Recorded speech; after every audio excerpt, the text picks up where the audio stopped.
Hi, I'm Jennifer Stein. Welcome to Main Line MUFON, our program here at Radnor Studio 21.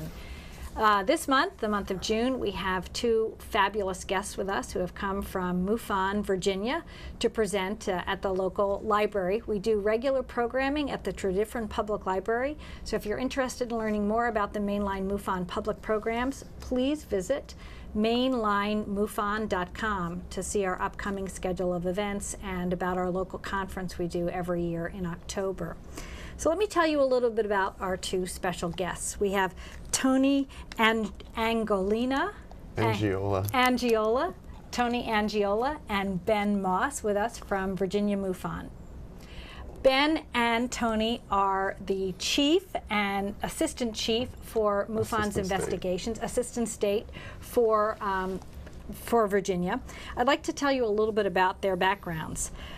Ben became involved in MUFON, I don't have it exactly right here in front of me, about 1996, early 90s. And he has been involved in the Rapid Deployment STAR team that MUFON has. This is a special team that goes out on UFO investigations when they're hot and current, and they try to have a rapid deployment team of specialists that go in with specialized equipment and do in-depth investigation. And Tony is also part of that team. They have been experts on the History Channel's Hangar 1 television show for the last year and a half. That program's no longer airing on History Channel, but we hope maybe there'll be a new program that comes up soon. They're also regular speakers at conferences. They were just at the Mystery of Space and Sky in Maryland. They'll be speaking at the National MUFON Conference this year in Orlando. And they have made a special friend together of a gentleman by the name of Ray Stanford in the Virginia area. And Ray has been a former member of NICAP and has been involved in investigating UFOs since the 1960s. So they're really going into depth and investigating older cases that J. Allen Hynek wrote about, and cases that were explored in the Blue Book project. And they're digging for deeper stories within the Air Force to learn more about what's still unknown about the UFO cases. I'd like to tell you a little bit about Tony. He's been involved in studying UFOs since the early 90s. He became an investigator in '99 when he was living in Northern Virginia. He's a computer network administrator by profession, and he gives all of his spare time mostly to studying and researching UFOs, and works closely with Ben as the assistant MUFON director in Virginia. And they both have an interest in using current technology to be able to further the study of ufology in a scientific way. To every extent that we can do that, it's very important for the future of ufology. So I know that you're a scuba diver as well. I've done a little bit of scuba diving, and Tony's very interested in finding out any trace evidence that's left behind, possibly from a craft underwater. So, and both of them, as I've said, have appeared on the Hangar 1 show. So we're just totally thrilled to have you come and present for Mainline MUFON this month. I'd like you to explain to our viewing audience, some people don't know anything about what MUFON is, what it stands for, a little bit about the history of MUFON and why the work that MUFON does is important. So I'm going to ask you, Tony, to just tell us a little bit about MUFON's background. And Sure. First, thank you for having us. We're really happy to be here. Appreciate it. MUFON started around 1969 by Walter Andrus and John Schuessler in Illinois. And it started off as a small organization like most of these things, and now we grew into the largest non-profit organization of its kind. Hundreds of thousands of people are working with MUFON, and we have lots and lots of investigators, and it's become a thing where, you know, I see people all the time on the street. They say, "How can I be an investigator? How much money does it pay? I want to do this full time." And I say, "Well, we want to do it full time too. It doesn't pay anything. It's a non-profit organization. So we pay to do this work.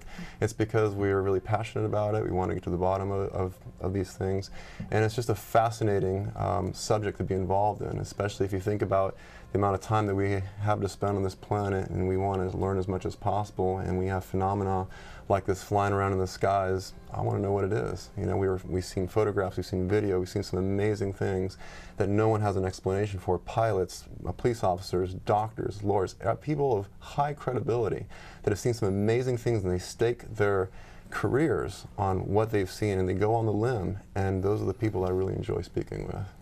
I remember the first MUFON conference I went to was in Denver about 15, 18 years ago. I was in 2000, and I sat in the bar and met Carl Feint, who's from the Maryland area, and a couple of other ex-military men, and we had a beer, or I had a little bit of wine, and they started to tell me about their experiences they had in the military. And that's what really triggered my sincere interest in this topic, because I had so much respect for what they experienced. I met Carl Feint at Mysteries of Space and Sky, and I really enjoyed his book because he touches on a subject that's I'm really interested in, which is underwater UFOs, and a lot of the theories in his book are interesting, and some things I want to follow up with. Yes, it's very interesting. It's fine to grab your phone if you want to. And Oh no, I need turn to it off. turn it off. It's okay. It happens. It happens to us. I thought I did, but So one of the cases that you have investigated in depth, and you're going to be speaking about this evening, is the Socorro case.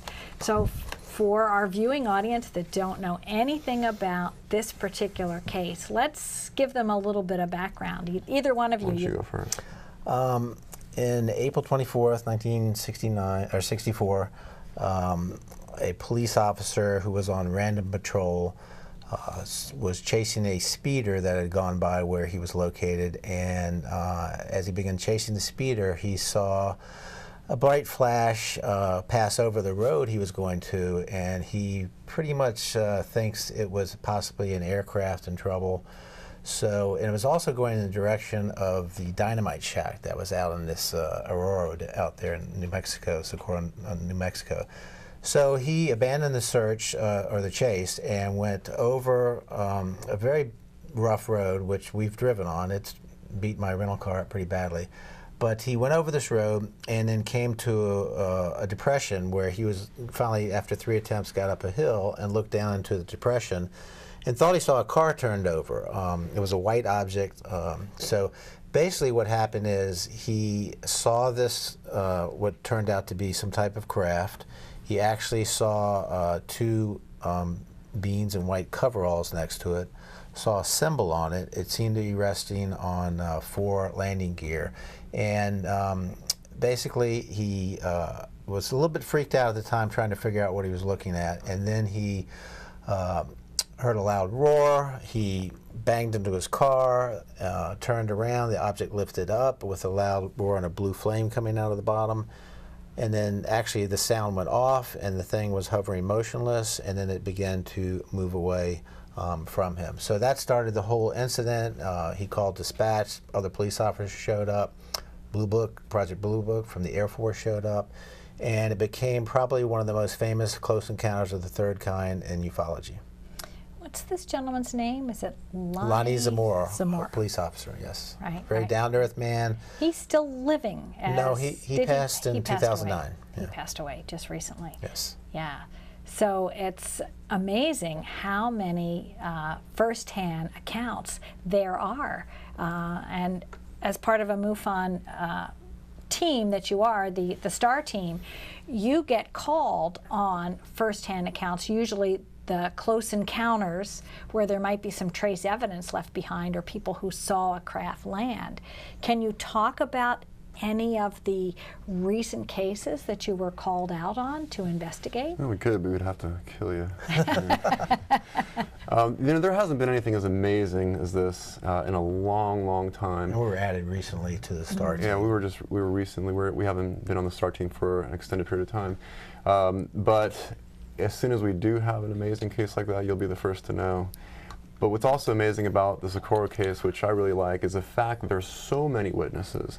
And in fact, there was a family traveling in a car with 3 kids in the back that they said that this vehicle that crossed the sky, this UFO, almost took the roof of their car off. they pulled into a gas station owned by this guy named Opal Grinder, and they recanted their story, saying, hey, you guys got some crazy experimental aircraft around here and almost took our car off, you know? And so that guy, he says, well, we know the police officers chasing this thing already. And so there's all these eyewitness accounts that almost triangulate the story, if you will, into its validity. And someone as credible as this police officer and you know, Sergeant Chavez, who also saw the object, he recanted later on because he saw how Lonnie was treated and he didn't want to go through that media, you know, disaster. And Lonnie later on says he wished he never said anything because it destroyed his life. It was really hard to get an interview with him. It was really hard for him to talk about it, which is why when you see him speaking in the media, years go by. You know, it's like 10 years later, 20 years later. He's never happy about it. He's always reluctant to want to really talk about it. And I think it was in the 90s when Sightings interviewed him, you could tell that, you know, he wasn't too thrilled. Well, that's often the case. That's why people stepping into this field have to have a real strong platform underneath them. They have to know what reality is, and they have to really be prepared to handle ridicule. You have to be a glutton for punishment sometimes. Yeah. You know, you have to take the good with the bad and the bad with the bad, and just have your friends think you might be a little nuts and things like that. Right, right. I'm sure that both of you have had family members sort of alienate you a little bit, and it's funny that happened initially before I became an investigator, because I saw a Walter Cronkite special on TV with my father long ago, more than I want to mention. But once you get into it, I did have some people, even family, kind of roll their eyes. But recently, everybody's become, and because there's more on TV, there's a little bit more openness about it. The Hubble telescope is discovering plenty of planets that are in the Goldilocks zone. So people are more accepted. I think Star Trek was one of the best things that ever came along to get people interested. It's amazing how many people on TV are scientists and astrophysicists, and they said, well, Star Trek got me going down that path. So the people in my past that were a little bit reluctant are now asking me, like, well, what have you found? What's the most interesting case? You know, what happened here? I heard about this. And they send me links to things that I probably already know about, but they're discovering it for the first time. So it's interesting how the whole attitude has changed, because I'm sure we're not alone in the universe. If we find life on Europa or Mars or anywhere else that there could have been life, then mathematically it's everywhere. Right, right. And we know just from, even if we wanted to look at the science behind some of the meteorites that have come here, or the meteorites we've brought back from the moon, we're able to look at them microscopically and say, yes, there's fungus here from mushrooms, there's, you know, evidence of fossils, there's evidence that if there's not life now on that planet or on that asteroid, there was from where it came. And there's this whole theory that life on this planet may have come from an asteroid.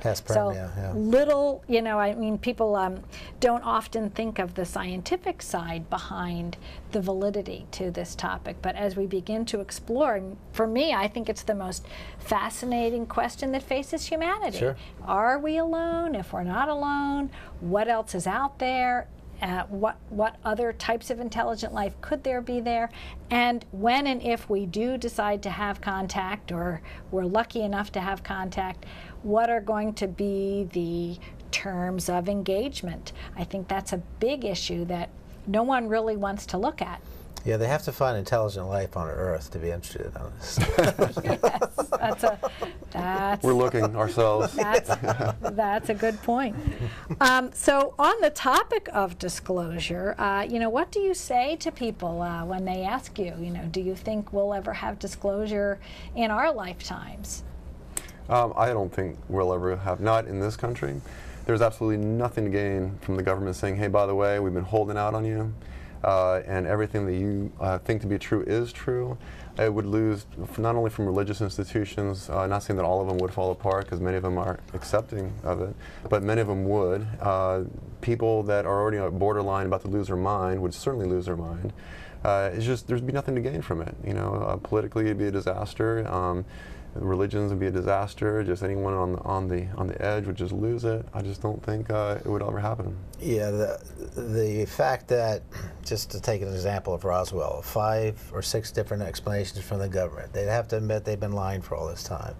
They would have to admit that there's objects penetrating our atmosphere, pretty much going wherever they want, even flying over the White House in 1952, and say, look, we know they're here, they might even be hurting people or testing people, but hey, no big deal, don't worry about it. But now we're going to come clean. Now we're going to tell you all about it. That's just not going to happen. I think the only way it'll happen here is if it's forced, or you have some really credible people which have come forward from inside the government and talked about it, but you got to have that proof. Everything is just a story until you have a piece of a craft, a piece of DNA, some real good scientifically provable evidence that something is here. And you know, I'm not even sure that everything can be related to ET. It could be so many other factors. There's really been no proof that it is ET, but that's certainly probably the best possibility that there are other civilizations. We can't discount, you know, that there are some intelligent people that are capable of doing some pretty amazing things, especially when we think about the origins of the computer and from Alan Turing. And well, of course, you know, according to Ancient Aliens, those were all inspired by extraterrestrials. But again, we don't have any proof of that. You know, so if we, you know, just give them some more organic credit that they just were really intelligent people and they were really good at math and they were able to put 2 and 2 together, you know, we can do some pretty amazing things too. Now, is it completely out the window that aliens didn't influence George Washington or, you know, some amazing people like Tesla? You know, sure, it's possible, but until we have actual proof that that did happen, you know, again, they're just stories like we're used to hearing. But I like to think of that sometimes, that, you know, sure. My biggest question is, why can't I wish they would influence me, because I want to be a little bit smarter. A lot of people say to me, well, you know, our government is corrupt because they're keeping the secret. And I say, well, you know, if that's the position you want to take, there's a lot of things they keep secret, not just this issue.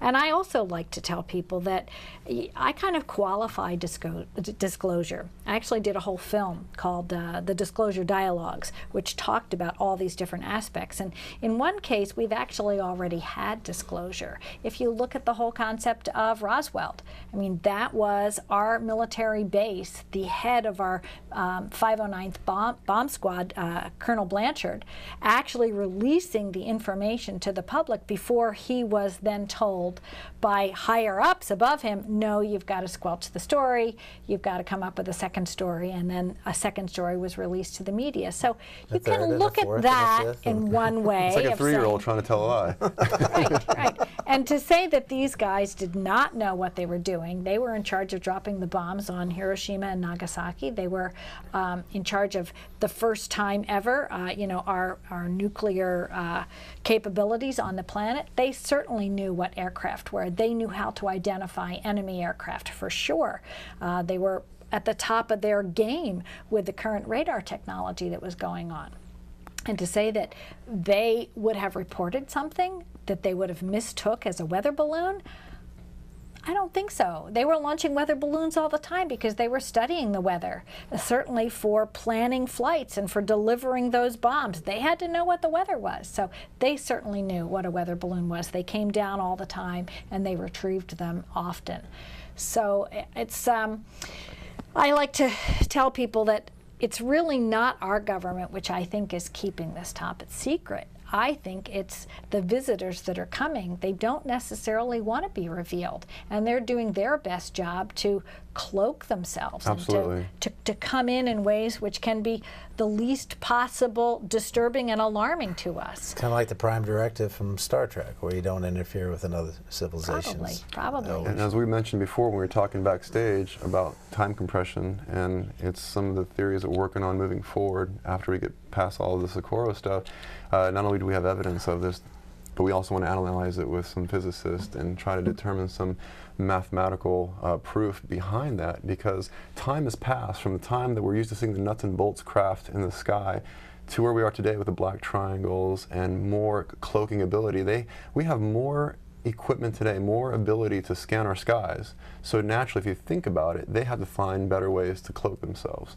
And think of what our military can do today to hide a soldier right against the wall, bending light around their body, and using sound technology to attack an enemy by directing sound in one direction. I mean, that's a lot of amazing stuff happening, which, where did that come from? You know, maybe we thought of it, maybe we had some help, I don't know. But time has gone by, and we evolve, they evolve.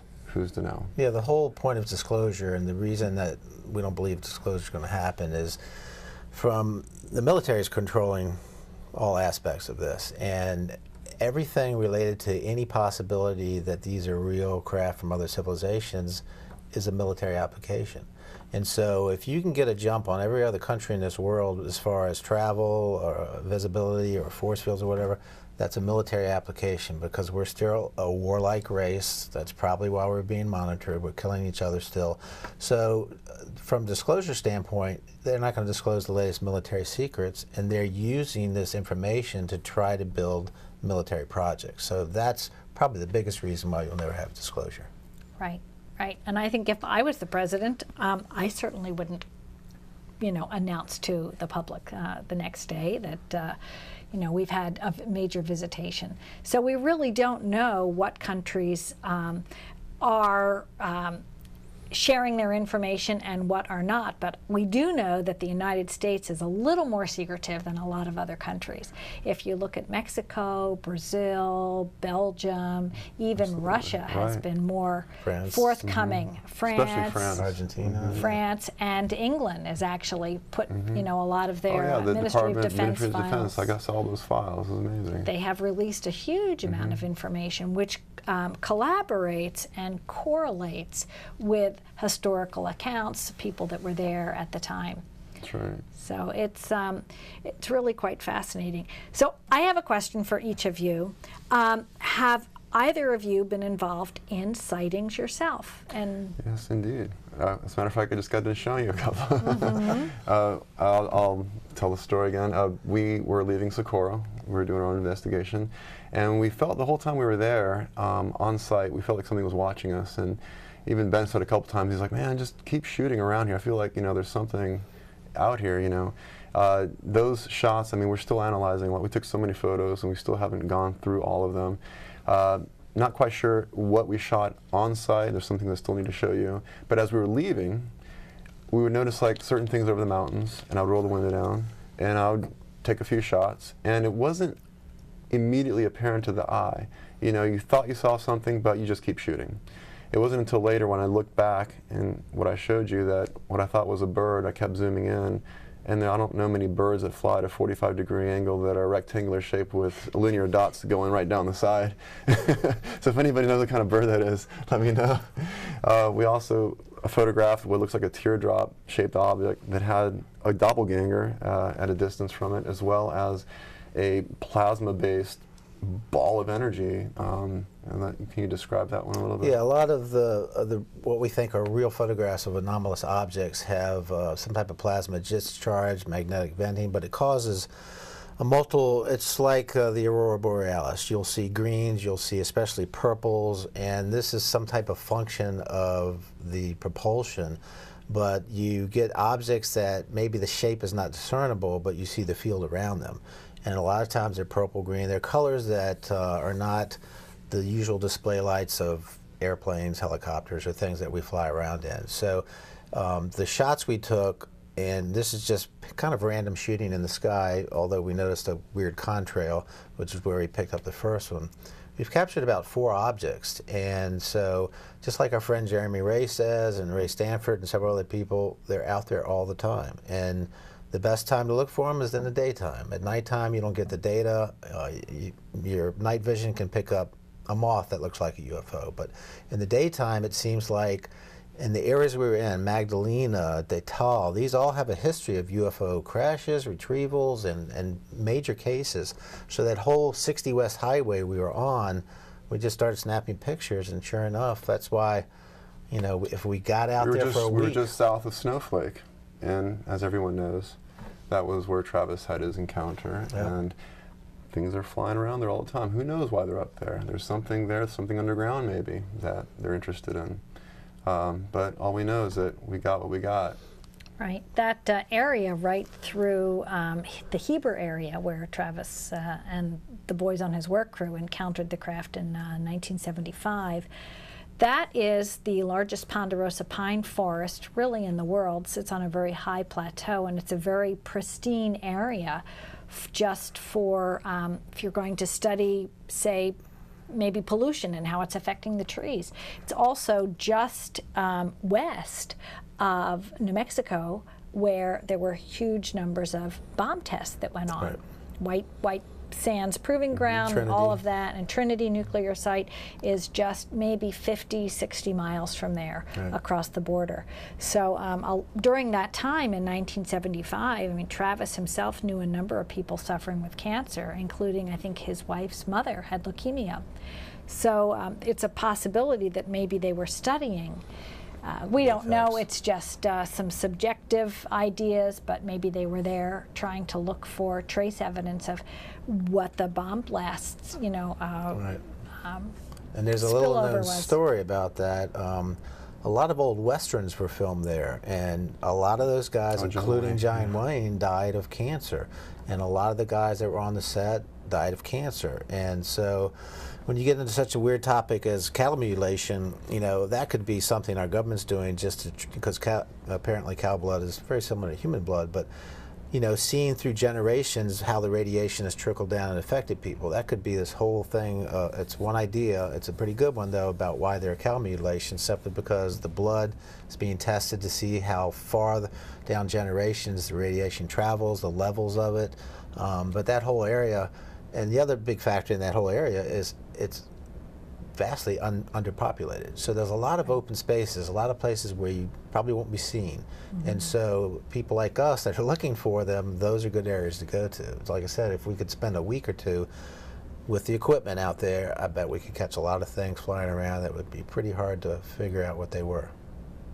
Well, both of you make an excellent team. It's hard to do this by yourself.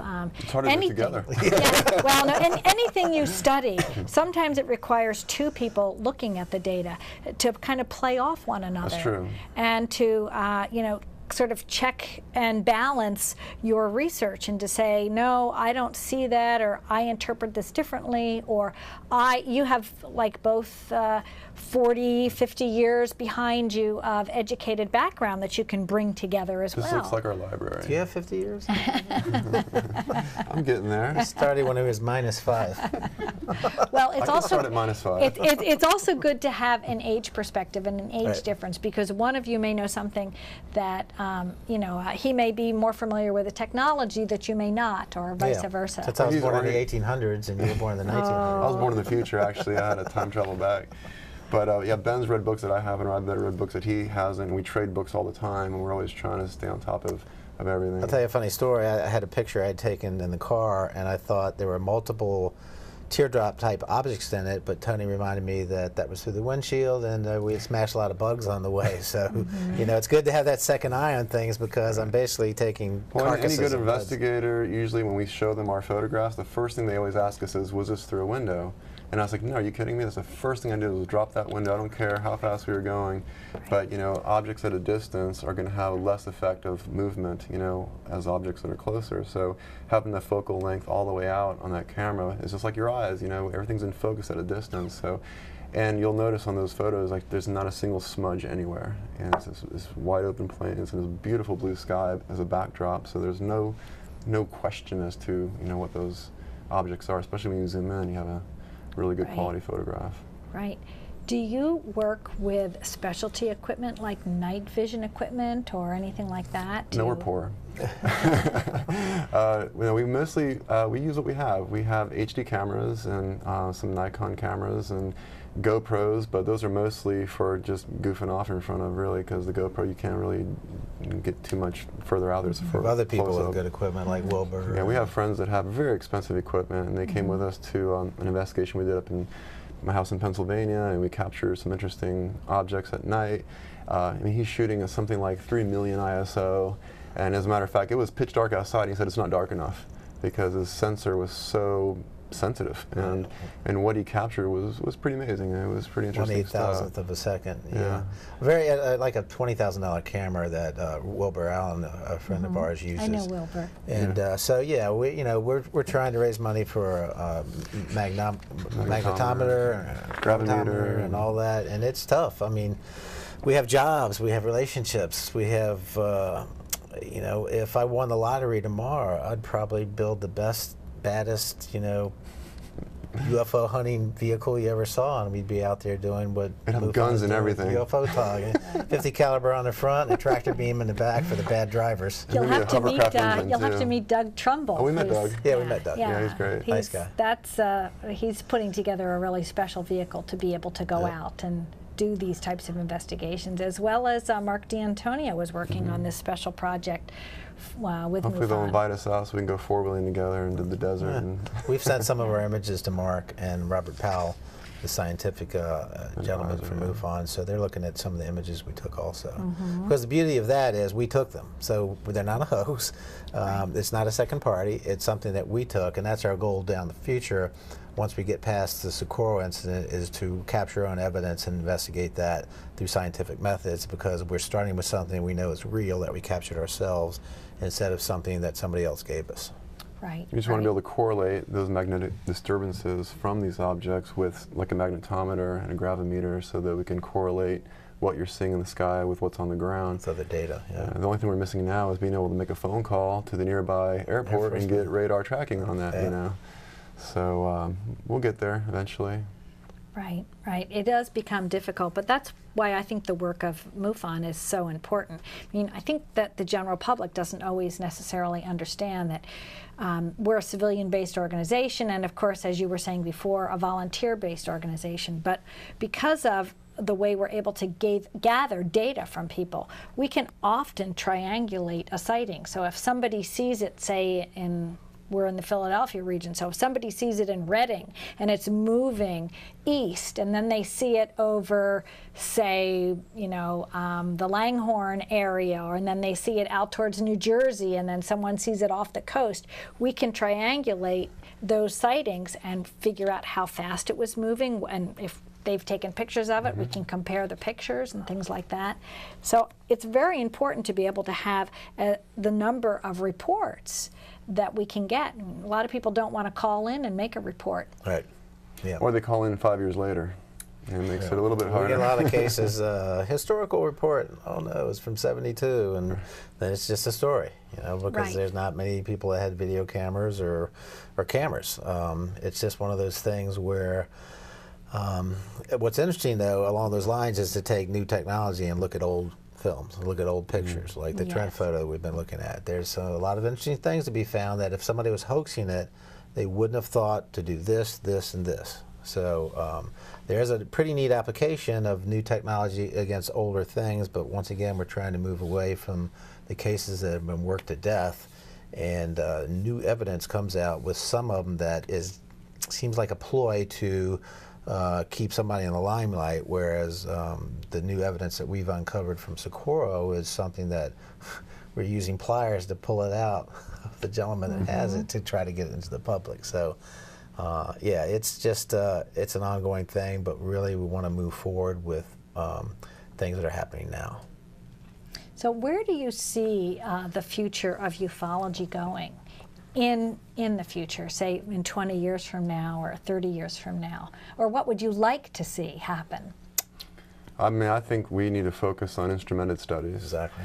And we need people to, it's hard to ask people to use better cameras, but if they are going to take photographs or video, if it looks like a blur and there's nothing to be seen, I know that we say just report it anyways, and as long as we have a category for filing those, just to have them, to be honest with you, really doesn't help too much when you really can't identify what's there, especially nighttime video taken with an iPhone, very low light, it's just a blurry dot. You can't even hold it steady. You know how hard it is to use your muscles to hold something steady no matter what, the slightest movement, the dot looks like it's moving but it's not.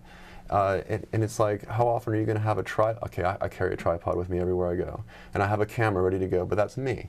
The average person isn't going to have an HD camera ready to go on a tripod, so if you see something, you set it up, and it's steady, you hit the button, and there you go. Well, I tell people as a camera person, if you don't have a tripod, create one in any way you can, whether it's your elbows on the roof of your car. I just put Tony on the ground and put it on his head. He does that. Yes, I've done that too. Or even sitting on the ground, putting your knees up, using your knees and then your arms on your knees. Something to give you a little bit of bracing. So education. Educate people that are interested in this subject in the right way. Always keep a camera with you. don't think that your smartphone is good enough, and if you can't afford something decent, definitely get that. Keep it around your neck, keep it with you someplace where it won't get stolen, hopefully. But on top of that is think about instrumented studies. Think about if we can get a magnetometer, there's a piece of software that can run on any computer, that's a start, because the magnetometer is just a recording device. What's really important are the nodes, the magnetic cores and coils that actually are the sensors that pick up this data. And the best way to do that, of course, is a triangulated area to create the field that you're going to be monitoring. That's not always readily available either. So even with a portable unit, you're still setting up a centralized location for data collection. You're setting up the nodes in a particular triangulated area, and there's certain limits to how far you can go with that. So you want to go to a hotspot and hope that something crosses that field and you can actually collect the data. What we do with that data after that, we don't know. We got to get all that data first and get it to the scientists. Get peer reviewed, yeah. Get it peer reviewed, and then try to identify what is this possible propulsion system.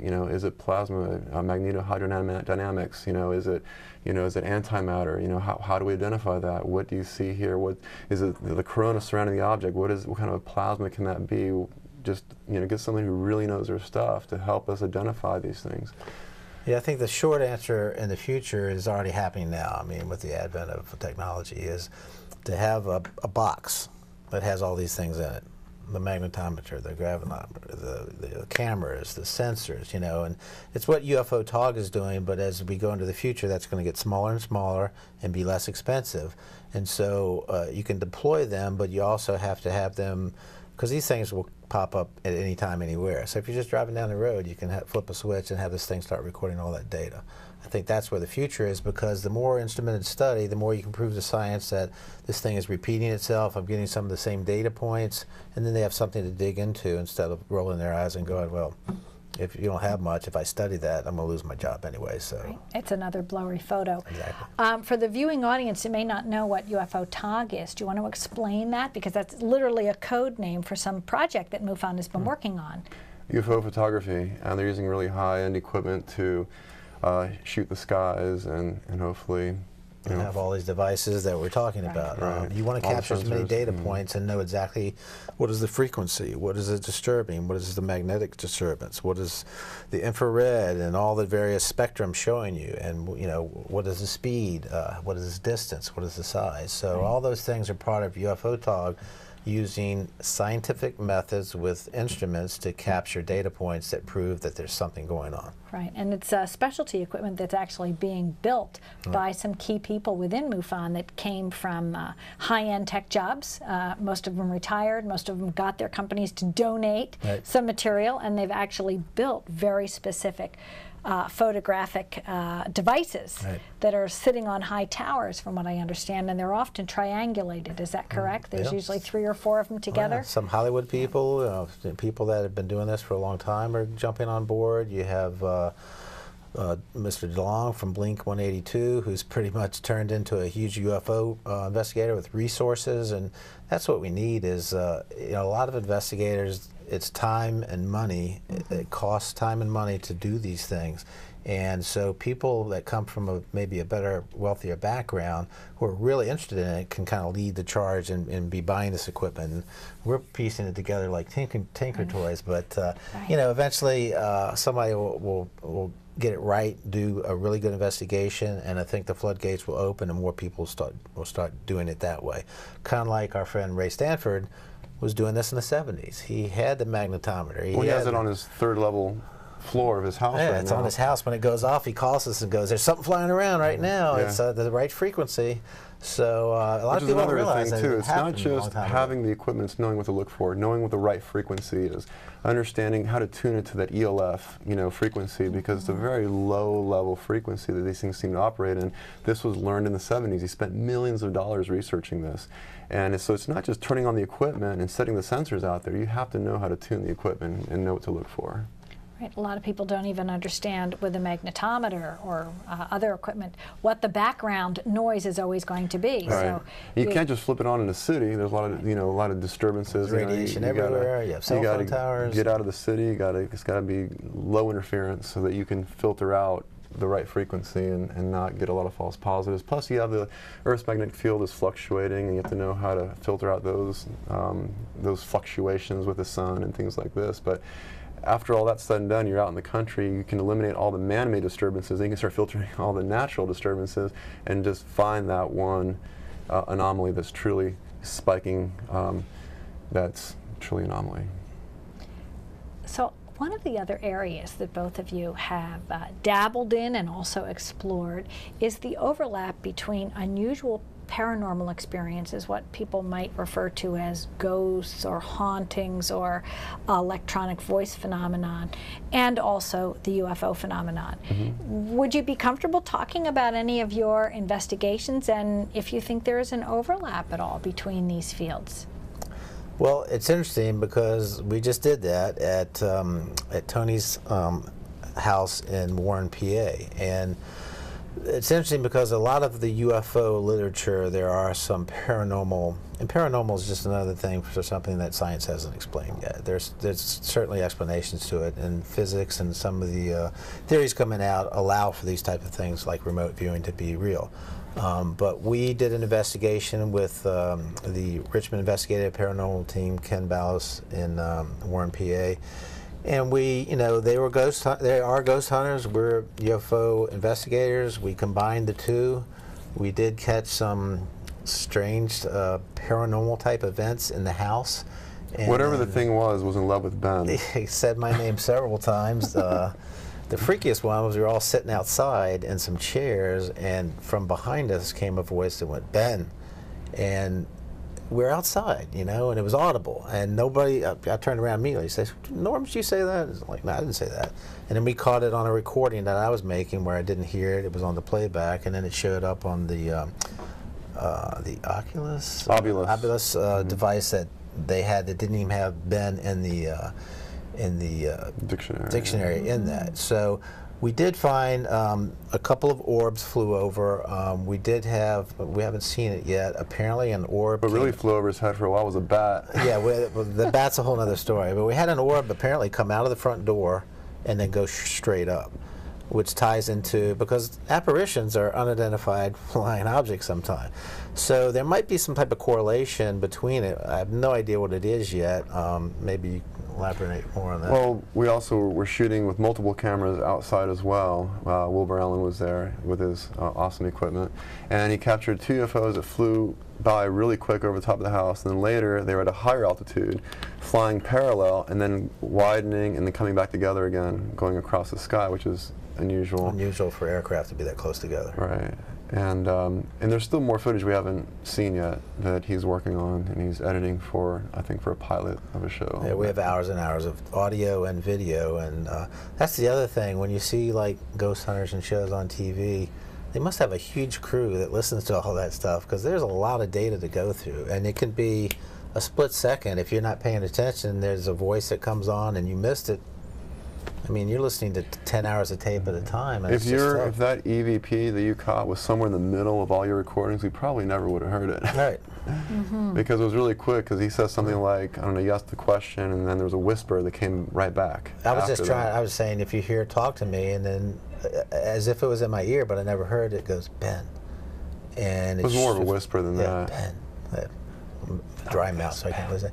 But you know, it's interesting that we went out to capture paranormal and UFO. We got both. I mean, I've seen shows on TV that the whole episode, nothing happens. And we went out to find 2 things and find a correlation, and we got it. So, you know, that's something to investigate down the road. We're more focused on ufology, but we're happy to help out with the paranormal teams and vice versa. They have the equipment. They have a lot of equipment. They have a lot of good people. So it's basically, you know, the more observers you have and the more cameras focused on something, you get parallax, you get more data that shows, all right, it wasn't just on this camera, it was on this camera. It certainly wasn't a bug, because this speed is filming, or this has this, you know, type of zoom lens or whatever. So it's opening more doors, that's for sure, and making things a little bit more complicated, but it's fascinating. We had this, one event, I don't know if it was bad wiring or whatever, but we unscrewed the light bulbs in this one room, and then one of the lights came back on, and I called Ken. I said, "Hey man, are you sure you unscrewed all these light bulbs?" He goes, "I unscrewed all of them." I says, "Well, that light just came back on," and he went to loosen it, and it was actually really tight. So he loosened it again, and I witnessed it. I picked it up, put it back down, walked out of the room, came back, and it was tight again, but it was off. And I was like, that's really weird, so I don't know. Maybe someone was messing with me. Yeah, I was in there when it just popped on randomly a couple of times, and I went over, and it was definitely not screwed in. You know, there could have been contact still, but unusual. You know, we caught a lot of strange things there. We've had lamps that are wired where you have 3 light, like a sconce, like in a, what do you call it, a ceiling fan, where one light will just blink on and off, and then a different one would blink on and off by itself. We thought, well, that must be some really bad wiring. So we took that whole ceiling fan down, and there's another one next to it, and it was doing it too.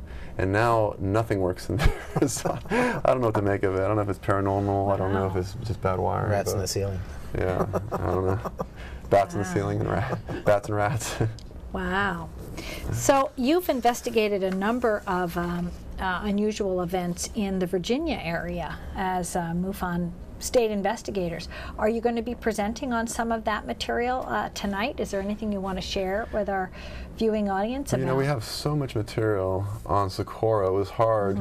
Well, that's fine. Narrowing it down to just what the time we have. We did have an event in McLean, Virginia that we could talk about. That was a good one. Unfortunately, none of the cameras wanted to work, but we saw a very unusual object that went across the sky at a pretty good clip and seemed to be rolling.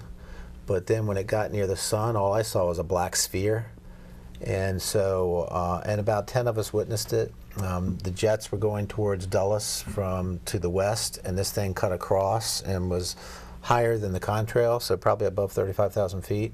But it crossed the sky, and I'd say it was at least doing 1,000 miles an hour. We couldn't get our cameras on it fast enough, and I had my tripod and everything. I couldn't get it to turn on and hit. He ran out of juice on a camera that was supposedly charged. Mine, I couldn't see a thing through my other camera, but it's very hard to even see anything like that with a naked eye that high. I always look up, so you know. I'm not yeah, he noticed it first, and then I was like, "What the heck is that?" You know, and like you said, it was like shiny chrome tumbling through the sky at a rapid pace towards the sun, and it was just unusual. Yeah, the only thing I haven't quite checked on yet that it could have been was there was a high altitude balloon that grows to a very large size that flies extremely high that was released by NOAA or somebody that's going around the planet.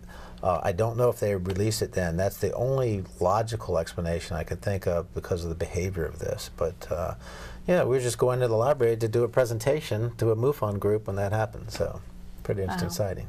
That's why I think it's important for people to understand that one of the goals of MUFON is actually to make something an IFO, which is an identified flying object as opposed to an unidentified flying object or an anomalous phenomenon. Because if we can get access to, which is readily available, where there are satellites, different company satellites that are up there, the course that they're on. Many times you can see satellites at night just having this slow track across the sky. And you can pick them out. Once you see 3 or 4, you know what you're looking at. And thanks to drones, that makes things even more challenging. People flying. I have this drone that's it's not a really expensive one, but I put a little UFO light on the bottom of it, and when you fly it up and you spin it in a circle, it looks like it looks like the Breezewood UFO a little bit, like Gulf Breeze. Yeah, Gulf Breeze. And I was like, wow, that looks pretty good. And I had neighbors coming out and they're looking, and they're like, what is that? I guess my drone. And I brought it back down. Yeah, we had one investigation out near Fort Meade. There was a lot of guns going off and barking dogs and things, but the woman said she saw a lot of UFOs at night, so we had our Flight Trader app on our phone, and she goes, there's one, and we put the Flight Trader, which is an app. Flight Tracker 24. Flight Tracker that you can, say Trader. But basically, okay, that's going from Orlando to Dulles. It would tell you the flight information.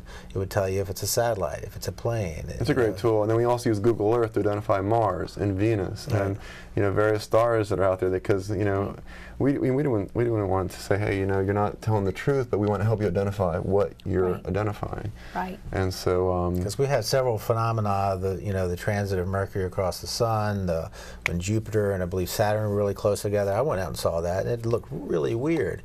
But it was, 2 planets close together, and then the next day we got a ton of reports. Same thing after the 4th of July. We get a ton of reports, and we almost always know what those are going to be. Fireworks, drones filming the fireworks.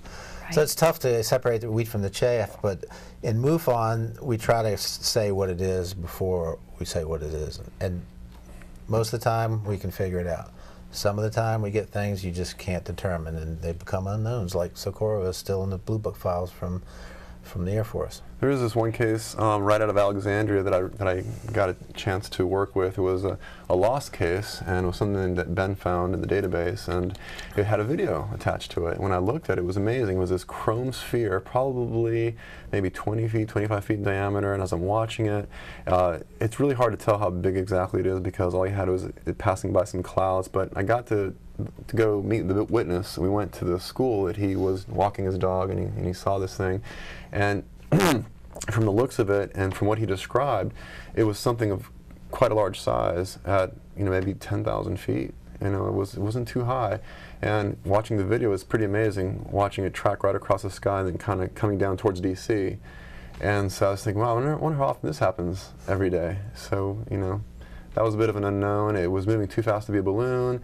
It seemed to have controlled flight. It was very steady. He said it was going against the wind and things like this. So it was interesting having the video of that, having the witness. But again, if we could have somehow had some other evidence as well, would be great. It's the whole thing. It's like you have one piece, and if you have 2 and 3 pieces, whether it's physical trace evidence or like magnetometer recordings, just something that you can corroborate the anomaly. You get a lot of good stories, but not a whole lot of evidence.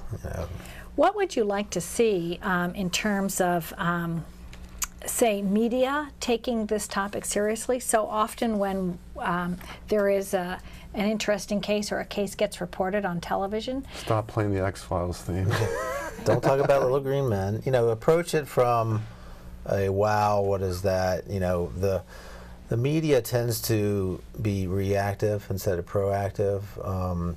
So that I would say that would be, go out with us for 2 consecutive days and see what we can find, see what we can see. Maybe go on an investigation if the witness would allow it. Do things that are a little bit more real instead of playing X-File music. Everybody rolls their eyes. Oh, we have a story about a UFO, and everybody else is snickering in the background. The way the media looks at the subject, it's just something funny. I mean, George Knapp is one of the guys out of Las Vegas who reports on it all the time, is a very respected journalist, and really does a good job of portraying what these things are. There's other people like that. So it's really, have an open mind, but if you predetermine that this is something goofy, then that's the way you're going to report it. Right. Well, in the past, it actually used to be taken more seriously. I can remember seeing Hugh Downs report on things, and ABC and Walter Cronkite report on things, and even 60 Minutes did a couple of very detailed things. Even Jennings, Peter Jennings. Even Peter Jennings, he actually did a special. It wasn't as in-depth as many of us would have liked to have done or seen, but he took a relatively serious approach to the topic. We don't see that so often in media. It's a clampdown. I mean, the CIA has admitted that they've controlled the Washington Times, the Washington Post, the New York Post. They had a big say in what was reported many times because it was our, U-2 spy plane or the Blackbird or something. But the thing is that if they are able to influence the media, who knows how much of this is, is something scripted by them. Because when the CIA made that report that said all the UFOs from the 50s and 60s were the spy plane, you can't see that thing. It's a spy plane for a reason. It flies at 100,000 feet. It's not visible. It's not something, a little white dot is not going to be mistaken for an object that's 600 feet away from the witness. So once again, I mean, it's having a serious attitude to begin with and knowing how to look at these things, at least with an open mind. Right. Right, and I think it's reading as well. I've gone back and started to read some of the classics, like Kehoe, and when you start seeing what was being reported in the 50s and 60s, and even in the 40s. A lost book I recently found was called The Devil's Meridian, which is all the cases out of Australia. And it's amazing, because they had so many things go missing, in the strait. And I'm still kind of rereading it now. But that's something that I had to really dig for to find that book.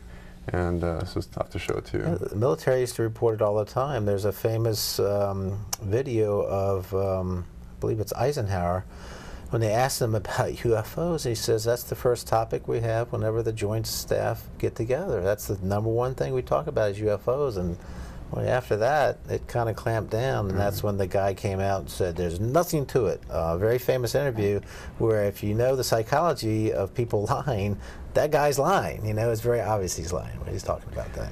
And with the presidential candidates, now you hear him talking a lot about that, especially Hillary, because Bill used that as part of his platform. The reality is that, okay, it's a popular topic to talk about, but the reality is that nothing's going to come of it. Yes. I wonder if Steve Bassett will have any, leverage with Paradigm Research Group to try to get Hillary to say a little more. Obviously, there's something in her history. John Podesta did work with her. There was a Rockefeller Initiative. I know Antonio Huneeus, who wrote that briefing document for Congress with a number of other people. So it's a very interesting history that there is, there have been some efforts at disclosure, at least within our government. Even the recent citizens hearing that was done, Steve Bassett himself and my good friend Ron James duplicated 535 copies of that as DVD sets and delivered it to every member of Congress and asked them to watch it. Was it enough? Have we heard a peep out of Congress? Have they taken it seriously? No, but those former representatives of Congress that were present for those sworn testimonies, they were completely blown away. Yeah, they will talk about it after they're out of office because it is a career killer. It's just like pilots. You report a UFO and you're flying, you're going to be flying to death the next day. That's right. That's right. It's an unfortunate shame. I'd like to see academic institutions take this topic seriously. Well, we're really excited about American University. Yeah, American University has hosted some great things, and they're open to, hopefully we can do something out there with them. But yeah, I mean, the younger the audience, if you get a young college audience, and it was packed for that presentation, those are the people that need to be looking at it. You know, we're getting a little long in the tooth, and so we need people that are younger to have the open mind and look at it. That's right. There was actually a very interesting study done by Penn State. I don't know if you're aware of it or not, but they did a 5-year study. Sue Switek knows the author of the project, but every different discipline, or every different department at the university did an interdisciplinary study together about what would disclosure look like, what should contact look like, what are the things that are going to change, what should we be studying from an academic position about our psychological, perspective or our natural resources. That sounds almost like the Brookings. Exactly. And G-SPAN, the French, what was it called? Space Agency. Yeah, they came out with a very comprehensive study. Yes. So I think that these types of approaches are very important for the future. We need to begin to take this topic seriously, and hopefully with people like you at the helm and MUFON doing very important investigations, the future will bear out what the witnesses of the past have spoken about. So I want to thank you so much for coming to present to our group and for doing this interview with us at Radnor Studio 21. We're really happy to have you here at Main Line MUFON. Thanks for having us. It's really been my pleasure. So I'm Jennifer Stein. If you'd like to learn more about Main Line MUFON, please visit our website. It's Main, the word Main, the word line, and MUFON, which stands for the Mutual UFO Network. We have regular programming at the Tredyffrin Library and this show here at Radnor Studio 21. Thank you so much, and we'll see you next month.